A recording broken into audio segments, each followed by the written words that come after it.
Hello and welcome to October 25th. It is a Sunday and I'm CK, your host, coming to you with today's national holidays.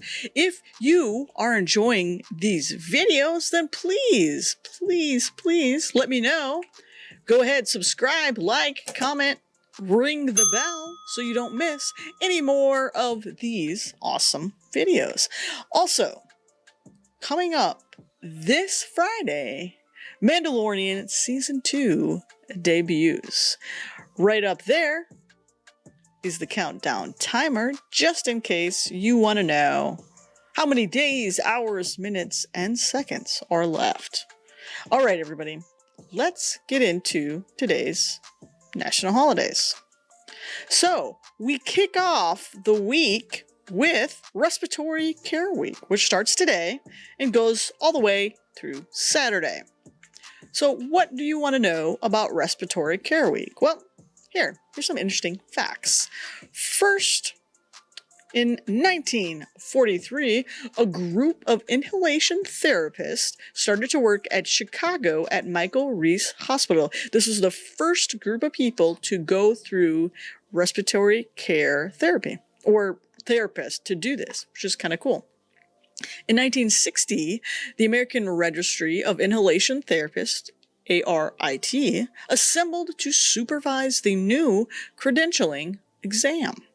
In 1982, President Ronald Reagan proclaimed the first National Respiratory Care Week in the U.S. And in 2003, the American Association for Respiratory Care kicked off its first Lung Health Day, and it takes place every Wednesday during Respiratory Care Week.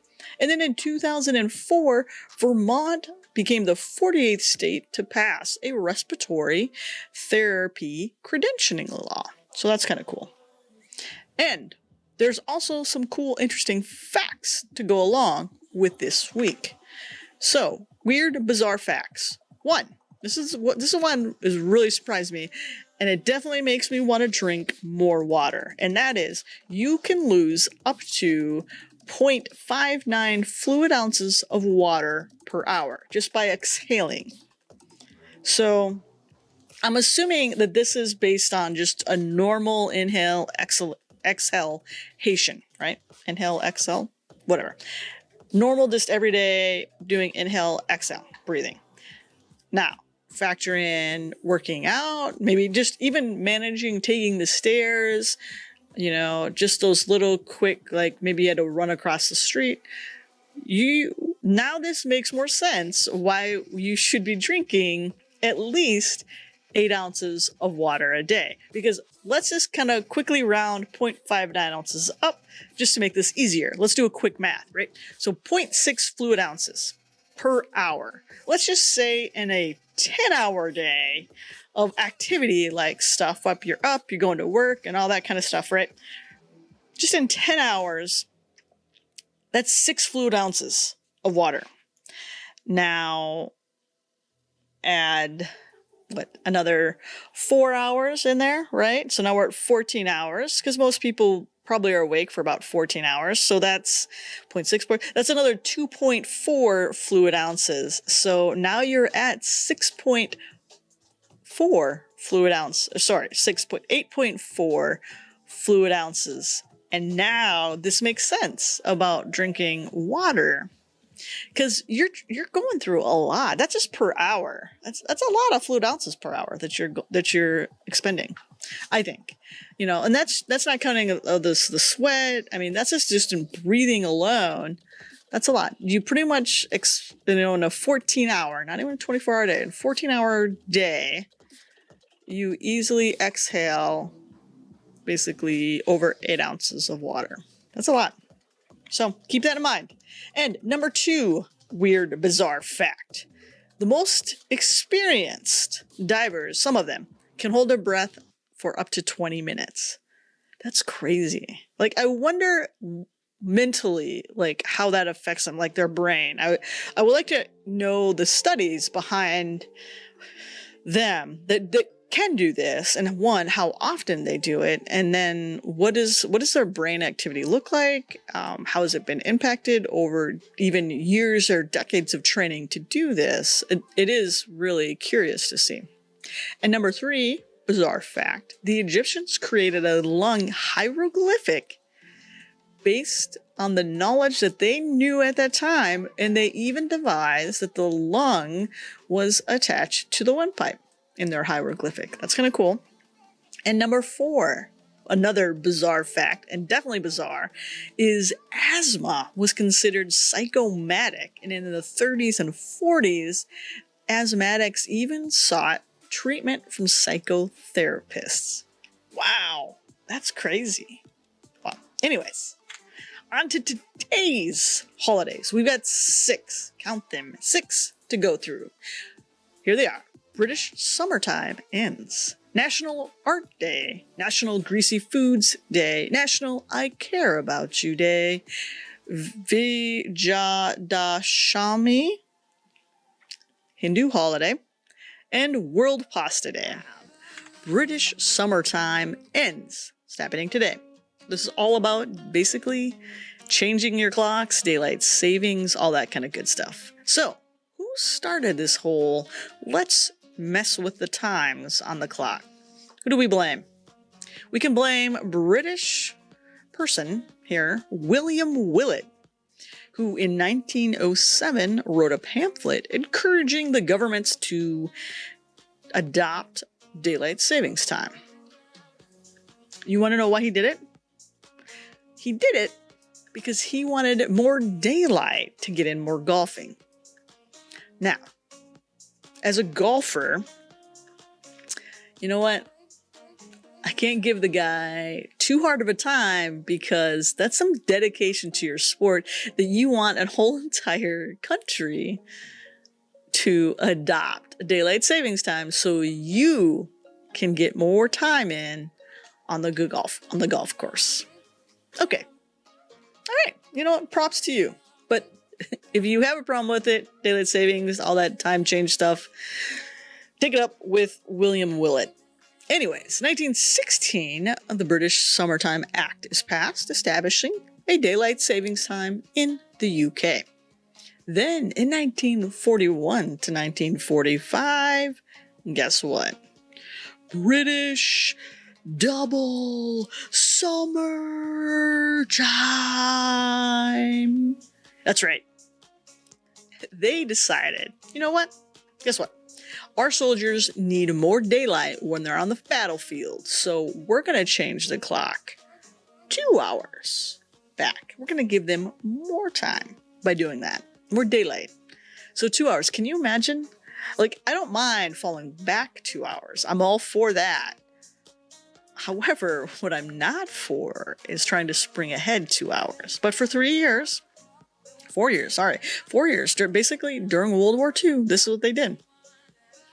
Ooh, that'd be brutal. Then, October 27th, 1968 to October 31st of 1971, you know what? They did a British Standard Time experiment. Basically, they said, you know what? Let's do away with daylight savings. We're not going to do more time changes. So, they did that. That lasted 3 years. And then they said, you know what? Let's go back to that whole time change thing. And they did. So what they did discover, though, which I find interesting, is they actually had less car accidents when they were on British Standard Time.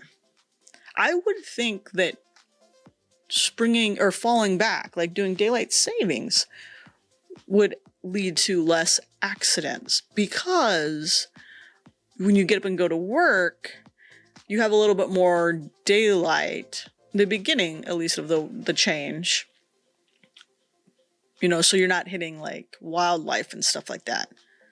But, and even in the summer, right? It's pretty much bright outside that you're not having, you know, you can easily see the traffic. So yeah, I'm surprised that the traffic accidents went down in British Standard Time experiment.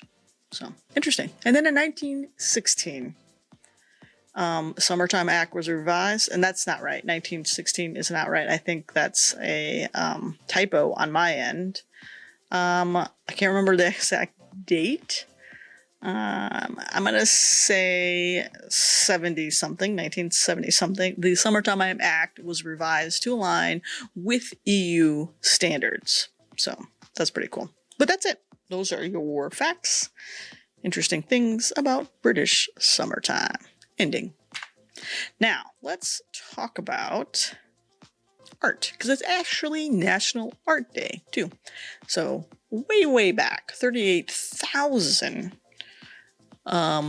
between 38,000 to 33,000 BC,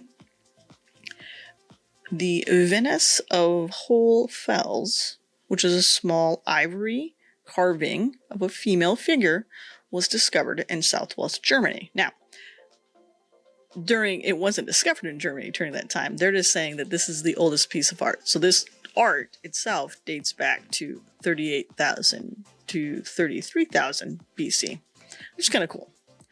1400s, a Flemish painter by the name of Jan van Eyck discovers oil paint, revolutionizing the art scene. And then in 1870, this one blew my mind. I did not realize how long this has been here, but the Metropolitan Museum of Art opened in New York City. I did not realize that it's that old. That's crazy. Wow. I am truly surprised by that. 1948, Jackson Pollock, if you are aware, he is known as the Jack the Dripper, because he literally, his paintings is drippings and sprayings of paint. That's what his paintings are. And he's a very famous painter. His paintings are worth millions. And his most expensive painting is the number 5, 1948 painting. And then in 1962, Andy Warhol makes the famous Campbell's soup cans. He does a set of 32 silk screen canvases, one for each flavor of soup that Campbell's did at that time. That's pretty cool. And now let's talk about National Greasy Food Day. Like, when you take a break, when you start eating like healthy or clean eating or whatever you want to call it. I don't like calling things diets because it's really not. You're really trying to eat healthier, right? And so I like more clean. So I like clean eating vice dieting. But when you really do like take clean eating to like an extreme of really restricting what you're putting in your body, when you do give yourself that cheat day, especially when you've been doing something for like say 12 weeks, you've been really strict. When you eat greasy food, it's brutal. I don't know if you've ever done it. Like you've been really, really strict on your food intake, like only taking in like good, clean food. And then you decide, you know what? I'm going to treat myself, and you have greasy food and it tastes good. Don't get me wrong.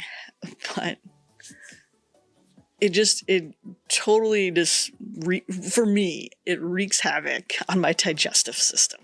And then I realize, wow, I'm really, as good as it tasted, it was not really worth all of that pain that came afterwards for a while. Because it's brutal. Like, for me it is. Like, my body really reacts to that. But anyways, as I look at this greasy hamburger thinking, I am kind of looking forward to having something greasy today on National Greasy Food Day. But anyways, I digress. So, Middle Ages. Guess who came up with the first Kentucky-ish fried chicken? That's right, the Glasgow fried chicken. They actually fried their chicken. So guess what? I'm going to say they can be attributed with the first group to actually do fried chicken. And then in 1948, the first McDonald's opened in the U.S. And this one I thought was really cool. 1958, Pizza Hut became America's first official pizza chain. They opened their restaurant in Wichita, Kansas. And the building was so small that the sign on the building could only hold 9 letters. Hence the name Pizza Hut. People are like, okay, I did math, Cassandra. Pizza has 5 letters, hut has 3. That is correct. That's 8 letters. However, you have to count the space. That's 9. There you go. Now you know why Pizza Hut is actually called Pizza Hut. It's because the sign was so small, you could only fit 9 letters on it. So that's what they came up with. And now it's probably one of the most popular pizza chains in the US. And it's actually global too, surprisingly. And then in 2010, Texas State Fair, leave it to Texas, introduces deep fried Dr. Pepper. I don't even know how that's possible, but sure, okay, might as well, right? Hey, if you're ever at the Texas State Fair, I would give it a try. Why not? Go ahead, try the deep fried Dr. Pepper. And then it's also National Care About You Day. So this is about caring about other people, being nice, being generous. Really, we should care about people all the time. But this one is specifically about, for today, we celebrate National I Care About You Day. So here's some kind of cool stories about caring of individuals that happened. In 2001, following the attack on the Twin Towers, a Kenyan warrior who was studying at Stanford at the time phoned home to the Masara tribe and told them what happened, and they donated 14 of their most cherished cows to the U.S. Embassy. That's pretty cool. I think that's really sweet. That's nice. And in 2005, Israel admitted thousands of displaced college students following Katrina, and that included providing shelter, tuition, stipends, and for all the newcomers. Very, very generous. In 2010, Canada, Mexico, South Korea, and Japan donated equipment and assistance following the BP oil rig incident that triggered one of the greatest ecological disasters. And then in 2019, the USA Today reported about a pair of high school football players who donated some clothing to a student who was getting bullied because of the clothes they were wearing, because the student couldn't afford nicer clothing. And so these 2 football players donated a bag of clothing to this kid. And the kid was obviously very, very thankful, and obviously just said those are 2 of the best people he's ever met, and it would just totally made his year, really. So that's really cool. So that's really sweet. So hopefully today you can do something nice for someone on National I Care About You Day. And we have the Hindu holiday, which I will attempt to pronounce Vijayadashami. I apologize if I totally mess it up. But basically, today marks the end of the 10-day long celebration. And this is to celebrate basically the victory of good and evil of the god Rama against this evil god. And it dates back to about 5,114 BC, where they think the official timeline of the date for Ramayana, the story of the life of King Rama. And in 1500 BC, landlords in Dinjapur and Malda organized the first formal Durga Puja celebration. And then in 2008, UNESCO inscribed Ramila, the tradition of performance of Raman, on representative list of intangible cultural heritage of humanity. Wow, that's a lot of words. Basically, what that's saying is that they recognized this celebration, and specifically the dances that happen on this day, they as a national heritage, cultural heritage recognition for this. So think of like historical buildings, they get a historical like plaque, right? Same thing. Like this here, the cultural heritage of humanity, they get the same thing. They get recognized for this celebration and these festivities. They get that cool little banner tagline that says, hey, I am part of UNESCO. I got recognized as the intangible cultural heritage of humanity, which is kind of cool. But it's a huge celebration and something that may want to be on your bucket list because they say this is something that everyone should come see. So, but that's it. And now, National World Pasta Day. Or actually, it's not national, it's just World Pasta Day. So, pretty cool, I think. Interesting fact, SpaghettiOs. Remember that nice tagline? Uh-oh, SpaghettiOs. Yeah, that was invented by Daniel Gorky, who invented it. And the reason why they did this, why they changed SpaghettiOs is because, or changed spaghetti into SpaghettiOs, is he was actually looking for a way to make spaghetti less messy for kids and obviously help the parents so they're not like having to clean up a huge mess. So they tried a couple of different things. They pitched, obviously, O's. They pitched stars, cowboys, Indians, space theme, like spaceships and stuff like that. And what won over is the O's. Can you imagine? Like, I grew up on SpaghettiOs. Can you imagine a world without SpaghettiOs and it was like spaghetti stars or spaghetti Indians? Like, what would that tagline look like? That's so weird to think that O's went out and then we have that famous tagline, uh-oh, SpaghettiOs. So that happened in 1965. Then in 1969, the Old Spaghetti Factory opens its first store in Portland.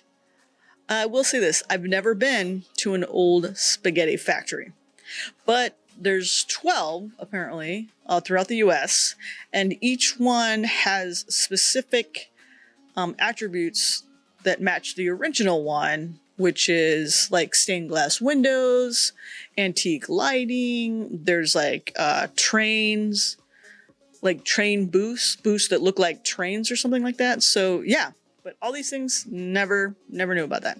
So I thought that was kind of neat. And then in 1995, 40 pasta producers gathered to hold the first World Pasta Congress. Now that's the type of Congress I want to see in action. Because I like pasta. Who doesn't? Who doesn't like pasta? I guess if you're gluten intolerant. But I think they're making like gluten-free-ish pastas, right? So, I don't know. If not, take it up with the World Pasta Congress. Maybe they can help you out. And that's it, folks. Those are all the holidays for today. Hopefully you enjoyed that. Let me know which ones you liked, which ones you want to celebrate. Maybe if you learned something new, I would love to hear about it. And don't forget, Friday, October 30th, debut of Mandalorian Season 2. I'm so excited. That's the countdown right there. And one more thing we've got, and that is, this is my Halloween costume. Now, I'm going to work on some videos to kind of like little tease this out, but that's what I'll be wearing this coming Saturday as I hand out candy to the good old children.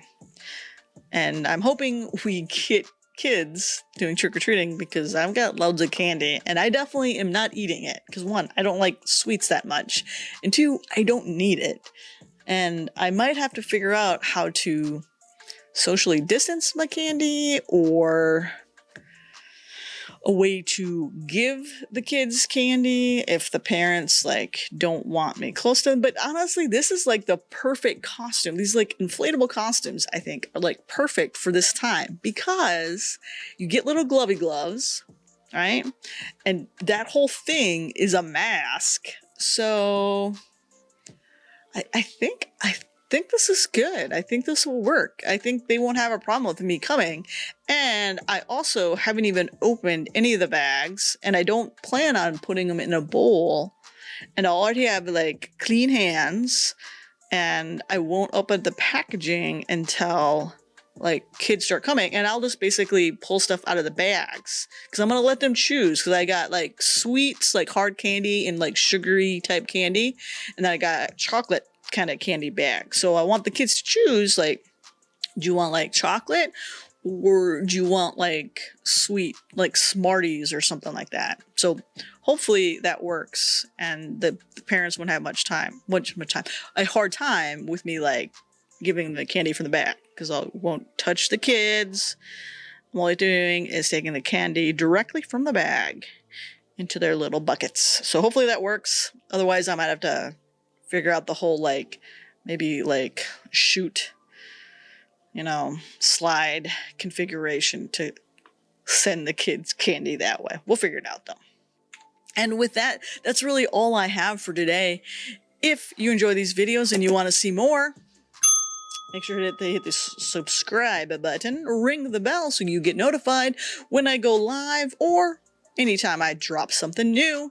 And with that, I hope you have a wonderful day, and I'll see you all back here tomorrow for another round of national holidays. I'm your host, CK. Have a great day. Bye-bye.